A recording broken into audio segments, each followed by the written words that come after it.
Good evening, 5:35 p.m. Eastern Standard Time on the East Coast in the United States of America. I'm XRP Future Millionaire, and I wanted to go over an update real quick. I'm cooking some farm-raised chicken. There's some GMO-free, but they're farm-raised, cage-free, which, whether it's true or not, who knows. But making some of that, cut it up into nice little tender strips, and I'm cooking a little bit of butter to fry it up, give it a little bit crisp, because I'm going to put it on top of a Caesar salad. Oh yes, a Caesar salad tonight for dinner. So, chicken Caesar salad. So anyhow, the total crypto market cap below 1.7 trillion before the daily close at 7 p.m. Eastern Standard Time, which is in 1 hour and 24 minutes. At the very end of this, if you stay tuned, after I do this quick technical analysis, because like I said, I'm cooking food, I'm going to play a ad that's about a year and a half, 2 years old for XRP, just to show you how they advertise it on other parts of the world, if you're not familiar with it. I think it's a cool little video, so I'm going to show that at the end. And I am doing this update on my phone because it's the only way I can do the update, so it's either this or nothing. We all love the tablet, but sometimes we got to sacrifice. So, being under 1.7 trillion, we talked about this yesterday. I have a bearish continuation pattern below the 1.701 trillion. It's using it as resistance, which means we're going to come down to, I believe, 1.58 trillion next. We could have a stop at 1.652, but I think 1.587 trillion or 1.526 trillion is the next stop for the total crypto market cap. And knowing how that closely relates to Bitcoin, it's not good. Ethereum, we're breaking down. We're almost to that 2542 support. I'm actually going to move this up a little bit because that was a guess on my part, so I want to get that at the right spot. So I think the next move down is going to be about 2381. This is all looking very, very bad. Very bad. Bitcoin's at 38,308. Remember, we had a target of 38,500 in this area. And we said we thought it was going to go much farther than that and probably down to 35,000 from there. And then we're going to see, because that's the point on top of that symmetrical. I mean, the down channel. So that's why I had that target of 35,056 before we started breaking down from up there at 40,700. Right now, we're about halfway. And if that's a continuation to the downside, that's a rather large continuation. That would get us down to about the 36,500 area. And then I think we have an overall target. We're going to work our way down to 32,662 here. Especially if 35,000 doesn't hold and we don't get any kind of rebound. 32,662. If that doesn't hold, then we got to come down to 27,991 or 29,212. So these are significant times here. And if this bearish continuation pattern to the downside plays out, talking a very big drop. XRP is going to have very big moves here coming up here in the immediate short term. XRP is trying to hold that 77,281 support. It's not going to happen. It's going to fall through. I feel XRP is going to be down at 72.22 probably some point overnight tonight. Or it could take a couple days. We don't know. But then I think it's going to not hold and we're going to end up down at 68 cents.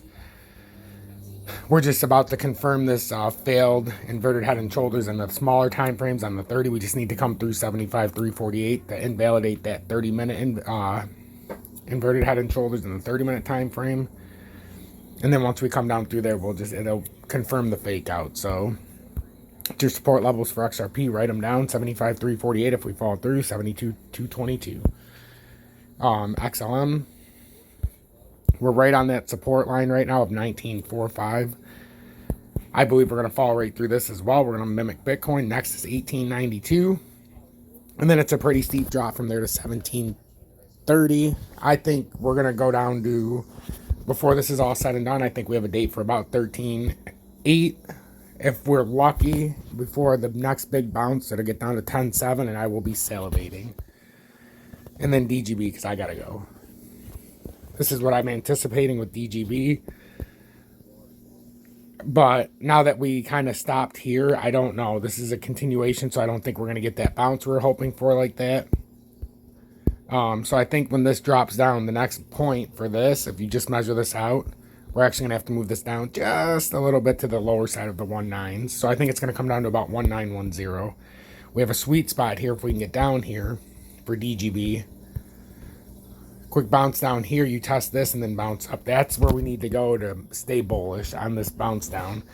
Make sure to hit that like button, turn that bell notification on, subscribe to the channel if you're new or returning. Join Tom's Army for $9.99 a month and you get the exclusive Telegram with 209 of my closest friends. I'm in there all day with everybody talking. So make sure to hit that like button and consider joining it. It's the best thing you can do if you need to talk to somebody, if you need a community that understands, if you just want people that are like-minded and understand crypto. Stay blessed, everybody.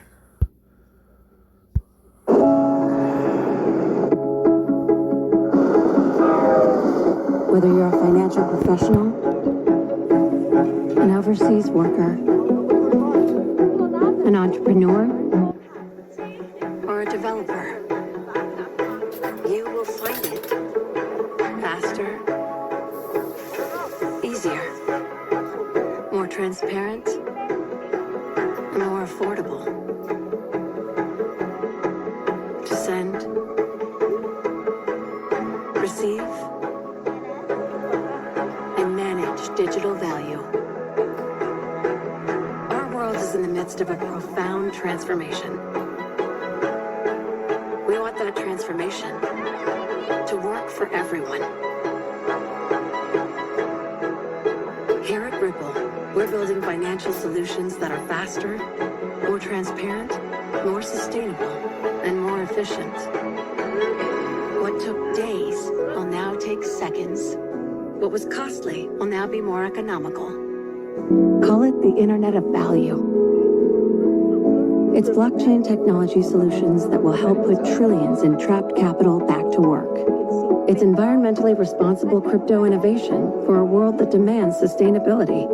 And it's a whole new way to create, move, exchange, and leverage digital value. We're not just after something more. We're after something greater, which is why we're building it together with researchers and policymakers, financial professionals, developers, and entrepreneurs. This is the journey we're on together, enabling a world without economic borders, not just for a few,